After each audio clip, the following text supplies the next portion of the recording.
ನಮಸ್ಕಾರ ಸ್ನೇಹಿತರೆ, welcome to my channel Vanaja ವಾಹಿನಿ.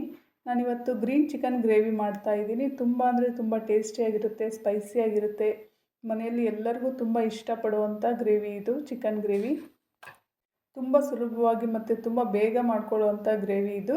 ಇಲ್ಲಿ ನಾನು 1 kg ಚಿಕನ್ ತೊಗೊಂಡಿದ್ದೀನಿ. ಅದಕ್ಕೆ ಉಪ್ಪು ಮತ್ತು ಅರ್ಧ ಸ್ಪೂನಷ್ಟು ಅರಿಶಿನ, ಒಂದು 3 ಸ್ಪೂನು ಮೊಸರನ್ನ ಹಾಕ್ಕೊಂಡು ನೀಟಾಗಿ ಎಲ್ಲ ಕಲಸಿ ಒಂದು 10 ರಿಂದ 15 ನಿಮಿಷ ನೆನೆಯಕ್ಕೆ ಬಿಡ್ತಾ ಇದ್ದೀನಿ.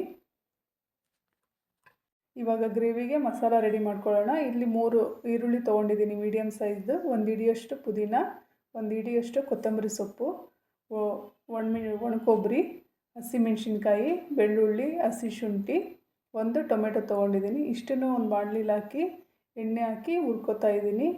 ಇದು ಚೆನ್ನಾಗಿ ಸಣ್ಣ ಉರಿಲಿನೇ ಫ್ರೈ ಮಾಡ್ಕೋಬೇಕು. ಈ ಎಲ್ಲ ಪದಾರ್ಥಗಳನ್ನ ಎಷ್ಟು ಚೆನ್ನಾಗಿ ಕೆಂಪು ಆಗೋ ಥರ ಹುರ್ಕೋತೀವೋ ಗ್ರೇವಿ ಕೂಡ ಅಷ್ಟೇ ರುಚಿಯಾಗಿ ಬರುತ್ತೆ, ತುಂಬ ಟೇಸ್ಟಿಯಾಗಿರುತ್ತೆ.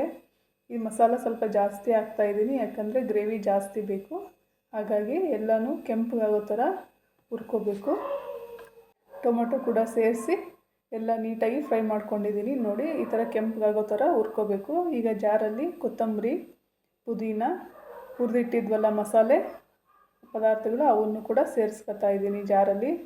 ಒಣ ಕೊಬ್ಬರಿ ಹಾಕಿರೋದ್ರಿಂದ ಪೂರ್ತಿ ನುಣ್ಣಗಾಗೋ ಥರ ರುಬ್ಬಬೇಕು. ಇದಕ್ಕೆ ಒಣ ಮಸಾಲಾನ ರೆಡಿ ಮಾಡ್ಕೊತಾ ಇದ್ದೀನಿ. ಚಕ್ಕೆ, ಏಲಕ್ಕಿ, ಲವಂಗ, ಒಂದು 3 ಸ್ಪೂನಷ್ಟು ಧನಿಯಾನ ಹುರ್ಕೊಂಡು ತೊಗೊಂಡಿದ್ದೀನಿ.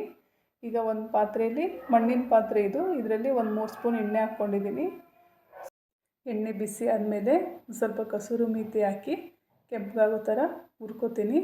ಆಮೇಲೆ ಮೊದಲೇ ನೆನೆಸಿಟ್ಟಿದ್ವಲ್ಲ ಚಿಕನ್ನು, ಅದನ್ನು ಕೂಡ ಎಣ್ಣೆಯಲ್ಲಿ ಸೇರಿಸ್ತಾ ಇದ್ದೀನಿ.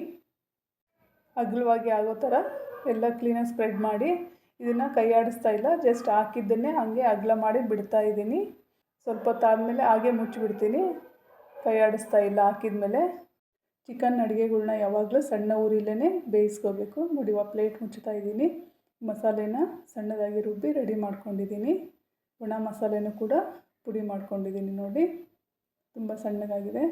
ಈಗ ಚಿಕನ್ ನೋಡಿ ಎಷ್ಟು ಚೆನ್ನಾಗಿ ನೀರು ಬಿಟ್ಟಿದೆ. ಎಲ್ಲ ನಾನು ನೀರು ಏನು ಸೇರಿಸಿರಲಿಲ್ಲ. ನೋಡಿ, ಎಲ್ಲ ನೀರು ಬಿಟ್ಟು ಚೆನ್ನಾಗಿ ಬೆಂದಿದೆ. ಇದಕ್ಕೆ ಮತ್ತೆ ಎಕ್ಸ್ಟ್ರಾ ನೀರು ಸೇರಿಸೋದು ಬೇಡ. ನೋಡಿ, ಅಷ್ಟೊಂದು ನೀರು ಬಿಟ್ಟಿದೆ. ಮಸಾಲೆ ಹಾಕೋದ್ರಿಂದ ಮತ್ತಷ್ಟು ತೆಳ್ಳಗಾಗ್ಬಿಡುತ್ತೆ. ಇವಾಗ ಮಸಾಲೆನ ಇದಕ್ಕೆ ಸೇರಿಸ್ತಾ ಇದ್ದೀನಿ. ಎಲ್ಲ ನೀಟಾಗಿ ಸೇರಿಸಿ ಮಸಾಲ ಪುಡಿನೂ ಕೂಡ ಇದ್ರ ಮೇಲೇ ಹಾಕ್ತಾಯಿದ್ದೀನಿ. ಅಷ್ಟನ್ನು ನೀಟಾಗಿ ಸ್ಪ್ರೆಡ್ ಮಾಡಿದ್ದೀನಿ ಚಿಕನ್ ಮೇಲೆ. ಸ್ವಲ್ಪ ಮಸಾಲೆ ಕೆಳಗೆಲ್ಲ ಹೋಗೋ ಥರ ಸ್ವಲ್ಪ ಕೈ ಆಡಿಸಿ ಮತ್ತು ಪ್ಲೇಟ್ ಮುಚ್ಚಿ ಸಣ್ಣ ಉರಿಲೇ ಮತ್ತೊಂದು 6 ರಿಂದ 7 ನಿಮಿಷ ಚೆನ್ನಾಗಿ ಬೇಯಿಸ್ಕೋಬೇಕು. ಸಣ್ಣ ಉರಿಲಿ ಬೇಯಿಸೋದ್ರಿಂದ ಚಿಕನ್ನು ಚೆನ್ನಾಗಿ ಬೇಯುತ್ತೆ ಮತ್ತು ಮಸಾಲ ಚೆನ್ನಾಗಿ ಇಟ್ಕೊಳ್ಳುತ್ತೆ ಪೀಸ್ಗಳಿಗೆಲ್ಲ. ತುಂಬ ಟೇಸ್ಟಿಯಾಗಿರುತ್ತೆ. ನೋಡಿ, ಎಷ್ಟು ಚೆನ್ನಾಗಿ ಕುದೀತಾ ಇದೆ.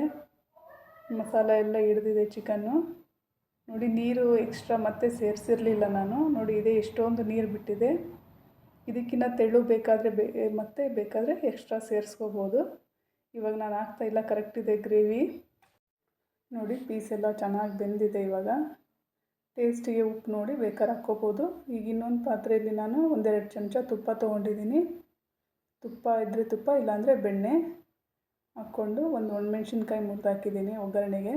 ಒಂದು ಈರುಳ್ಳಿನ ಉದ್ದಕ್ಕೆ ಹೆಚ್ಚಾಕಿ ಸ್ವಲ್ಪ ಒಗ್ಗರಣೆ ಮಾಡ್ಕೊತಾ ಇದ್ದೀನಿ. ಇದಕ್ಕೆ ಒಂದು ಸ್ವಲ್ಪ ಪುದೀನ ಮತ್ತು ಕೊತ್ತಂಬರಿ ಸೊಪ್ಪನ್ನು ಕೂಡ ಹಾಕ್ತಾಯಿದ್ದೀನಿ. ಇಷ್ಟನ್ನು ಸ್ವಲ್ಪ ಫ್ರೈ ಮಾಡಿ, ಈರುಳ್ಳಿ ಜಾಸ್ತಿ ಮೆತ್ತಗಾಗೋದು ಬೇಡ, ಸ್ವಲ್ಪ ಗಟ್ಟಿನೇ ಇರಬೇಕು. ಇದನ್ನಷ್ಟನ್ನು ಗ್ರೇವಿಗೆ ಸೇರಿಸ್ತಾ ಇದ್ದೀನಿ. ಸೇರಿಸಿ ನೀಟಾಗೆಲ್ಲ ಮಿಕ್ಸ್ ಮಾಡ್ಕೊತಾ ಇದ್ದೀನಿ. ಯಾರಾದರೂ ಹೊಸದಾಗಿ ನಮ್ಮ ಚಾನಲ್ನ ನೋಡ್ತಾ ಇದ್ದರೆ ದಯವಿಟ್ಟು ಸಬ್ಸ್ಕ್ರೈಬ್ ಮಾಡ್ಕೊಳ್ಳಿ. ಈ ರೆಸಿಪಿ ನಿಮಗೆ ಇಷ್ಟ ಆದರೆ ಒಂದು ಲೈಕ್ ಮತ್ತು ಕಮೆಂಟ್ ಮಾಡೋದನ್ನು ಮರಿಬೇಡಿ ಸ್ನೇಹಿತರೆ. ವಿಡಿಯೋನ ಪೂರ್ತಿಯಾಗಿ ನೋಡಿ, ಎಲ್ಲೂ ಸ್ಕಿಪ್ ಮಾಡಿದೆ. ನೋಡಿ, ಚೆನ್ನಾಗಿ ಕುದೀತಾ ಇದೆ. ಇವಾಗ ರೆಡಿಯಾಗಿದೆ ಗ್ರೇವಿ.